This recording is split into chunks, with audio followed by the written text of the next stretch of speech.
In spring, it's convocation time at Brock University. Joining us now, Jodi Fitzgerald, the Associate Registrar at the university. Welcome, Jodi. Obviously, we can't gather the graduating students for convocation. So what exactly is the plan for this week? It is a very unique time for Brock University as well as other post-secondary institutions who were faced with recognizing and celebrating the success of our class of 2020 graduating students in a very unusual and unprecedented time. So in terms of our plans for spring convocation, we're very excited to announce that this Friday, June 19th, we will be releasing our virtual convocation portal to all of our graduating students on Friday morning. So that will entail an invitation to each student from their faculty dean and a personalized experience in our convocation portal, which includes messages from our president, Gervin Fearon, our chancellor, Shirley Chichu, and a collection of other special guests and speakers, including the keynote speaker, the former Prime Minister of Canada, Paul Martin. That's a pretty big acquisition for this convocation. How did that come about?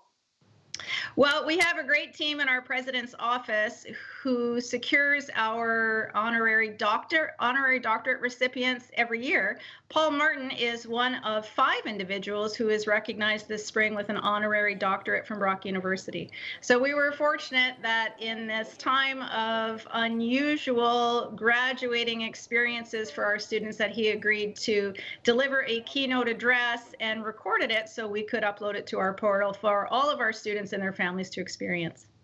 Will this be Shirley Chichu's final convocation ceremony as chancellor? Shirley Chichu, yes, we are installing a new chancellor at our fall convocation ceremonies. Those are typically held in October. October 16th is the day for this fall, I believe, and we will see what the future holds in terms of our ability to have an on-campus ceremony safely, depending on public health guidelines. But yes, this is Shirley Chichu's final ceremony as the sitting chancellor of the university. We will welcome our new chancellor in October. As far as next year registrations for the 2020-2021 school year, what is that looking like? I've heard a rumor that registrations are actually up for next year. Is that true? Well, it's a little too early to say, actually, Mike. Registration will open for our students in early July, and we are very excited to unveil some exciting new communications and information to students so they know exactly how to go online and register.